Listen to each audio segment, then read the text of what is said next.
রাত প্রায় 11টা। কাঁধের সাইড ব্যাগটা সামলে হন্তদন্ত হয়ে বাড়ির পথে হাঁটছে নকুল। রাত হয়ে যাওয়ায় পাড়ার রাস্তাঘাট দোকান সব লোকশূন্য এবং শুনশান। দূরে দু একটা কুকুরের ডাক শোনা যাচ্ছে থেকে থেকে। শীতলগঞ্জের এই পাড়াটিতে এমনিতেই লোক খুব কম বসবাস করে। আসলে এই পাড়ার শেষে একটা বিশাল মাঠ আছে, আর তারপরেই আছে বহুকালের পুরনো একটা নীলকুঠি। সে কারণেই এখানে জমির দাম খুব কম হওয়া সত্ত্বেও লোকসংখ্যা খুবই কম।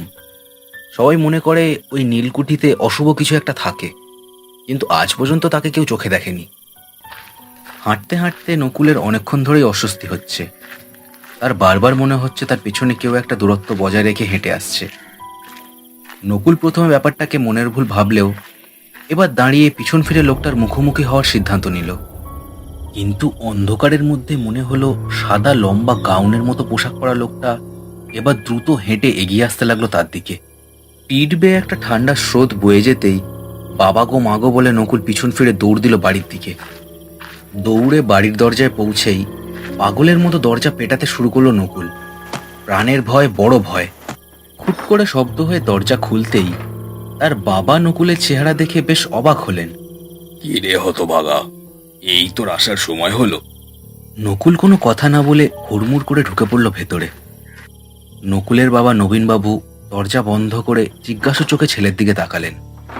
এই কি হয়েছে রে, এত হাঁপাচ্ছিস কেন? কিছু না, এই রাত হয়ে গেছে, রাস্তায় কেউ ছিল না, একা এতটা আসতে ভয় লাগছিল। ও কিছু না। তোকে তো বারবারই বলি এত রাত করিস না। দক্ষিণ পাড়ার রাতে টিউশনগুলো না করলেই কি নয়? যত সব আমার হয়েছে যত জ্বালা। নকুল আর দাঁড়ালো না, নিজের ঘরে উঠে গেল দোতলায়। তার হৃৎপিণ্ডটা তখনও ধরাস ধরাস করছে। নিজের ঘরে ঢুকে জানলাটা খুলে দিল সে। তাদের পাশের বাড়িটা মিত্তিরদের, একদম ফাঁকা বাড়ি, কেউ থাকে না। আসলে এই নীলকুঠির জন্যই অনেক লোক এ পাড়ার বসতি গুটিয়ে দক্ষিণ পাড়া, পালপাড়া এসব জনবহুল এলাকায় চলে গেছে। আকাশের চাঁদের আলো পড়েছে নীলচে হয়ে সারা পাড়ায়। হঠাৎ সেই আলোতেই নকুলের মনে হলো একটা কালো ছায়ামূর্তি ঠিক তার জানলার নিচে মিত্তিরদের বাড়ির দেওয়ালে গা ঘেঁষে দাঁড়িয়ে আছে। আবার সেই ভয়টা শরীরের লোম খাড়া করে দিতে শুরু করলো নকুলের। এর পরের দৃশ্য তার মনে জন্ম দিল আরো গভীর ভয়। ছায়ামূর্তিটা এক লাফে দেওয়ালে টিকটিকির মতো উঠে পড়ল। তারপর চার হাত পায়ে মিত্তিরদের দেওয়াল বেয়ে উঠতে লাগলো ওপরে। ঠিক নকুলের জানলা বরাবর উঠে থেমে গেল মূর্তিটা। তারপর ঘাড় ঘুরিয়ে দেখতে লাগলো তাকে। লাল জলজলে চোখ দিয়ে যেন সম্মোহিত করে ফেলেছে সে নকুলকে। নকুল ভয়ে পাথর হয়ে দেখছে মূর্তিটার চোখ দুটো। হঠাৎ প্রবল শব্দ তুলে গলির উল্টো মুখ দিয়ে বল্টু তার মোটর বাইকটা ঢুকলো। সঙ্গে সঙ্গে মূর্তিটা তরতর করে বেয়ে উঠে যেন মৃত্যুদের ছাদের অন্ধকারে মিলিয়ে গেল। সম্মোহন ভাঙতেই নকুল টলতে টলতে বিছানায় ধপাস করে এসে পড়ল। তারপর তার চোখে নেমে এলো অন্ধকার। অনেক লোকের কথাবার্তায় আর কোলাহলে চোখ খুলল নকুল। মনে হচ্ছে পাড়ায় হঠাৎ অনেক লোক এসে জমেছে। তড়িঘড়ি নেমে এসে দেখল মিত্তিরদের বাড়ি আর তাদের বাড়ির গলির মুখে বেশ কিছু লোক জটলা করছে। একটা পুলিশের গাড়িও আছে বলে মনে হচ্ছে সেখানে। নকুল সেখানে পৌঁছে যা দেখল তাতে আবার আগের রাতের ভয়টা পেয়ে বসলো তাকে। মাটিতে হাত পা ছড়িয়ে পড়ে আছে বল্টুদা, ফ্যাকাশে দেহ। একটু দূরেই ওর মোটর বাইকটা দাঁড় করানো। এই কাণ্ড বলো দেখি, এ পাড়ায় তো আর মানুষ টিকতে পারবে না গো। হ্যাঁ, কি কাণ্ড! তা যা বলেছেন দত্তদা, ওই নীলকুঠির জন্যই এখন এই পাড়ার লোকজন একেবারে কম। এবার যদি খুন হতে থাকে তাহলে তো চাটি বাটি গুটিয়ে দেশান্তরী হতে হবে গো। ওই ভুতুড়ে কুঠিটা যে কেন ভাঙে না কেউ ভগবানই জানে। নকুলের বাবা নবীনবাবুও ছিলেন লোকগুলোর মধ্যে। পুলিশের ফটোগ্রাফার ছবি তুলেই যাচ্ছে তখন থেকে। নবীনবাবু ঝাঁঝিয়ে বলে উঠলেন তাদের, ভাঙলেই হবে। ওটার জন্য শীতলগঞ্জকে টুরিস্ট স্পট বলে চালাচ্ছে লোকাল ক্লাবগুলো। আমি আপনি বললেই তো আর ভাঙবে না। তাতে মানুষ মরে এ পাড়া সাফ হয়ে গেলেও বা কার কি? আহ, এখানে জটলা করবেন না। নিজের নিজের বাড়ি যান। যত সম্ভব এই মাস্তান ছেলেটাকে ওরই কোনো দলীয় লোক খুন করেছে। এসব দলীয় রোষারোষির কারণে হচ্ছে। আপনার এখানে থাকলে সব এভিডেন্স কেটে যাচ্ছে। যান যান মশাই, নিজেদের বাড়ি যান। সবাই পুলিশের ধমকানিতে সরে পড়ল সেখান দিয়ে। নকুলের মনে ভয়টা যেন কালো মাকড়সার মতো জাল বুনছে। কাল যা দেখেছে সেটা যদি পুলিশকে বলে, তাহলে সন্দেহটা তার দিকেই আসবে। নকুল, দাঁড়া। ডাকটা শুনে চমকে পিছন ফিরে দেখলো তকাই হেঁটে আসছে। তারা একসাথে কোনো এককালে স্কুলে পড়তো, কিন্তু তকাই এখন পুরোপুরি দলবাজি করছে, তাই কথাবার্তা হয় না তেমন। কি ব্যাপার রে? মনে হলো তুই কিছু বলতে গিয়েও বললি না পুলিশকে। কাল রাতে কি হয়েছে দেখেছিস মনে হচ্ছে। নকুল একটু ইতস্তত করতে লাগলো। তকাইটা হঠাৎ তাকে সন্দেহ করছে কেন, কি করবে বুঝতে না পেরে সে বলে উঠল, দেখ, কাল আমি যা দেখেছি তোকে বললে কি তুই বিশ্বাস করবি? ছাড় না ওসব, পুলিশ তো বললই। দেখ শালা, বেশি নাটক করবি না। আমার দলের সব আন্ডারগ্রাউন্ড হয়ে গেছে বল্টু তার কেসার কথা শুনেই। তাই আমাকেই যা করার করতে হবে। চুপচাপ এখন সব বলে দে। নকুল আর কোনো উপায় না দেখে বলে গেল পরপর সবকিছু।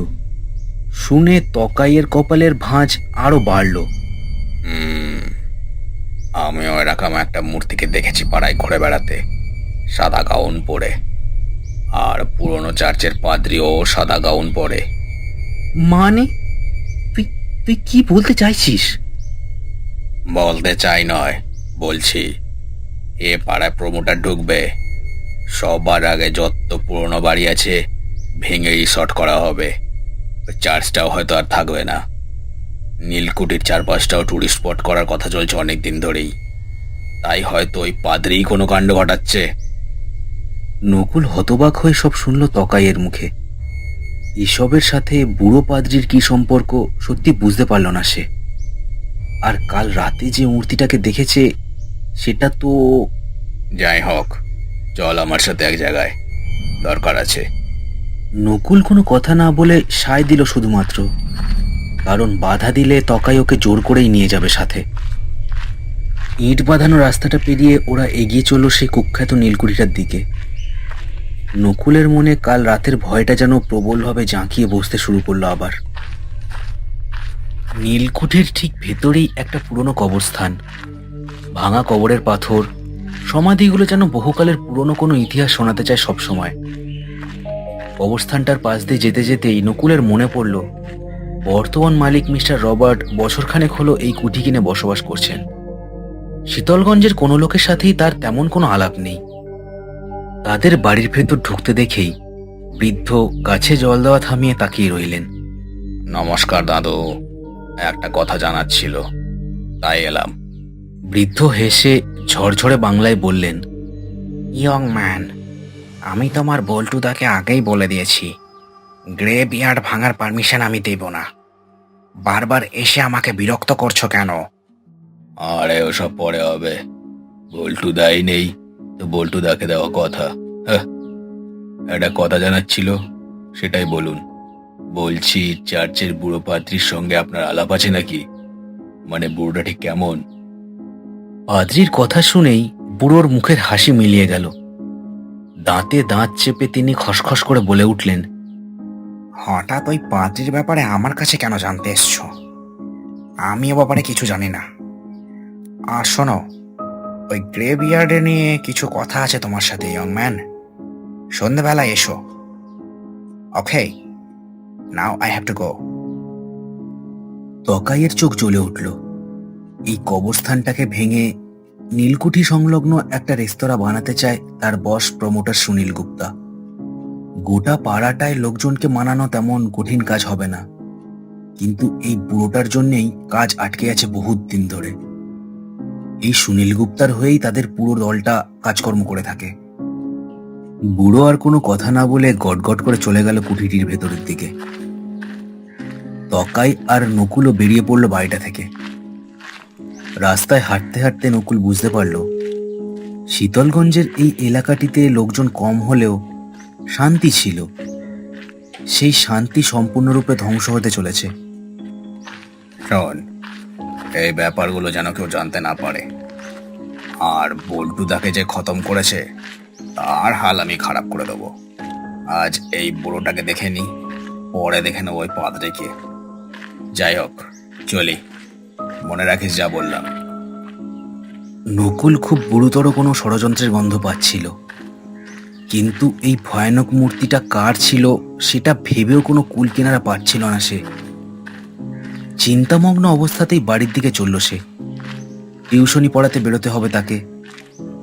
আজ রাতেও একাই ফিরতে হবে ভেবে গায়ে আরেকবার কাঁটা দিল তার। আজও চারদিক ঘুটঘুটি অন্ধকার। পড়িয়ে বেরোতে বেরোতে আজও অনেক লেট হলো নকুলের। পড়িমুড়ি করে সে হাঁটছে বাড়ির দিকে। বারবার পিছনেও দেখছে সে। কালকের রাতের সেই ভয়ানক মূর্তির চোখগুলো মনে পড়লেই ভেতরটা শুকিয়ে যাচ্ছে তার। পুরনো চার্চের সামনে দিয়ে হাঁটতে হাঁটতে বারবার এদিক ওদিক দেখছিল সে। হঠাৎ সামনের অন্ধকারে সেই সাদা গাউন পরা মূর্তিটাকে দেখতে পেল। ভয়ে পাথরের মতো দাঁড়িয়ে পড়ল সেখানে নকুল। মূর্তিটা অন্ধকার ছেড়ে ধীরে ধীরে এগিয়ে এলো তার সামনে। আমাকে মেরো না, আমি আর আমাকে। আরে কি হলো মশাই, এভাবে চিৎকার করছেন কেন? কালকেও দেখলাম আমায় দেখে হঠাৎ পাগলের মতো দৌড় দিলেন। মানে কাল আপনি আমার পিছনে আসছিলেন, কিন্তু কেন? বললে বিশ্বাস করবেন কি? বেশ, শুনুন তবে। কাল প্রেয়ার শেষে বেরিয়ে দেখলাম আপনি হেঁটে যাচ্ছেন। হঠাৎ মনে হলো আপনার ঠিক পিছনে অন্ধকারে শরীর ভাসিয়ে ভয়ানক কালো এক মূর্তি এগোচ্ছে, ঠিক শিকারী পশুর মতো।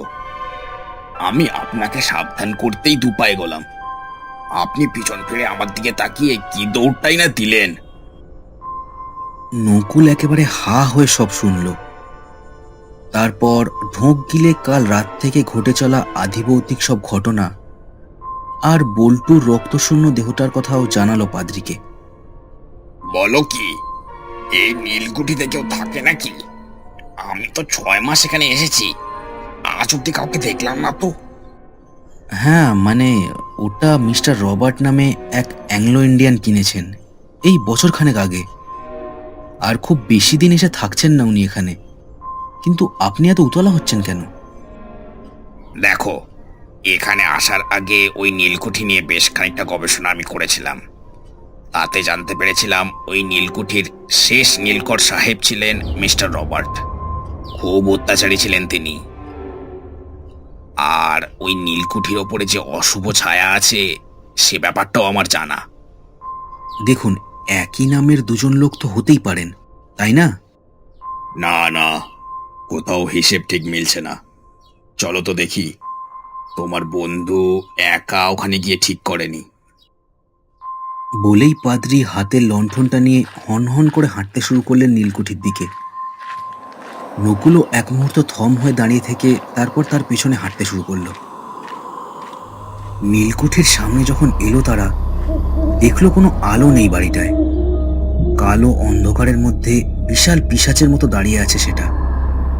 রাতচরা পাখির ডাকে জায়গাটা যেন ভয়ানক অশুভ আর অমঙ্গলময় মনে হচ্ছে।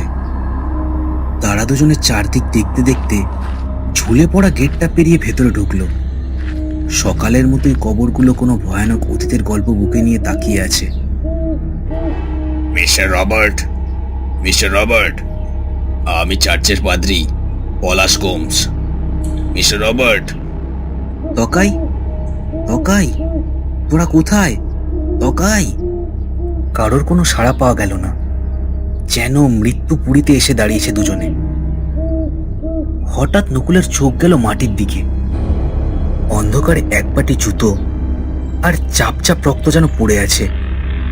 জুতোটা সকালে তকাইয়ের পায়ে দেখেছে সে। মিস্টার গোমস, ওই দেখুন রক্তের দাগ। চলুন একবার গিয়ে দেখি ওদিকে। কথা না বাড়িয়ে পাদ্রী আর নকুল রক্তের দাগ লক্ষ্য করে কবরস্থানের ভেতর ঢুকে পড়ল। সার দেওয়া কবরের মাঝে পাথরের ভাঙা রাস্তা, ফোঁটা ফোঁটা রক্তের ছাপ সর্বত্র ছড়িয়ে। হঠাৎ তারা দেখল একটা লোকের দেহ, ঠিক যেন তার মাথাটা কেউ ঘুরিয়ে পেছনে করে দিয়েছে। কিন্তু লোকটা কে সেটা চিনতে পারল না ওরা। মিস্টার গোমস, ওটা কে? আমার খুব ভয় করছে, প্লিজ চলুন এখান দিয়ে। ওই দেখুন। পাদ্রির ইশারা করার দিকে তাকিয়ে নকুল যা দেখল, পায়ের তলা দিয়ে মাটি যেন সরে গেল তার। একটা পাথরের আড়ালে বৃদ্ধ মিস্টার রবার্ট বিশাল হাঁ করে চোখ বুজে পরম তৃপ্তিতে কামড় বসিয়েছে তকাইয়ের ঘাড়ে। তার দেহটা এখন ঘন কালো, লাল লাল নখ হাতে তার। তকাইয়ের দেহে প্রাণ নেই, সমস্ত রক্তরস শুষে নিচ্ছে ভয়ানক সেই পিশাচ। টপ টপ করে রক্ত ঝরে পড়ছে শুকনো পাথরের ওপরে। হ্যাঁ, তকাই! নকুলের চিৎকারের সঙ্গে সঙ্গে চোখ খুলল পিশাচটা। তকাইয়ের দেহটা ধপ করে পড়ে গেল মুখ থেকে। সব শেষ। এবার আমার নীলকুঠির ওপরে আর কেউ নজর দিতে পারবে না। বলেই তার দেহটা হাওয়ায় ভেসে তেড়ে এলো তাদের দিকে হু হু করে। কিন্তু থমকে দাঁড়াতে হলো তাকে। পাদ্রির হাতের কুশটা চকচক করে উঠেছে তার চোখের সামনে। দু হাতে চোখ ঢেকে পৈশাচিক চিৎকার করতে লাগলো মূর্তিটা। সরিয়ে ফেলো তা। আমার নীলকুঠিতে যে নজর দেবে আমি কাউকে ছাড়বো না। কি জন্য ফিরে এসেছিস তুই তোর কবর থেকে শয়তান? বল। এখানকার লোকেরা আবার আমার নীলকুঠি কবজা করতে আসছিল।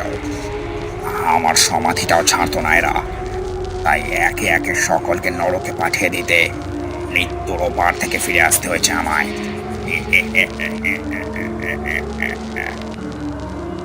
অনেক হয়েছে, যা ফিরে যা তোর কবরে, ফিরে যা।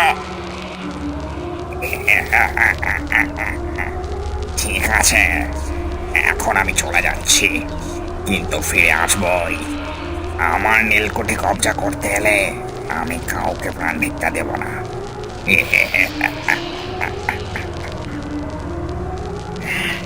প্রবল অট্টহাসিতে কবরস্থানের বাতাস যেন কেঁপে উঠল। পিশাচটা গিয়ে ঢুকল নিজের কবরে আবার। বিভীষিকাময় রাতের বাতাস যেন চেপে বসছে নকুলের বুকে। কি অপার্থিব আর ভয়ানক কাণ্ড ঘটে গেল তার চোখের সামনে, তা যেন বিশ্বাসই হচ্ছে না তার।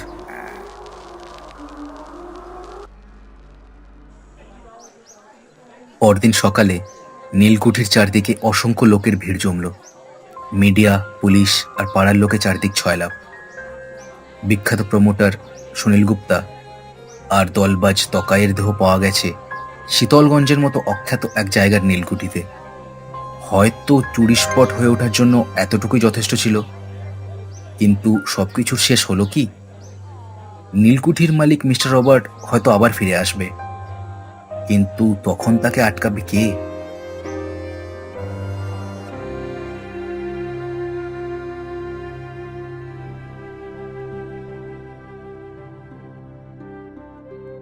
শেষ হলো কুটুন্সের আজকের গল্পের পরিবেশনা।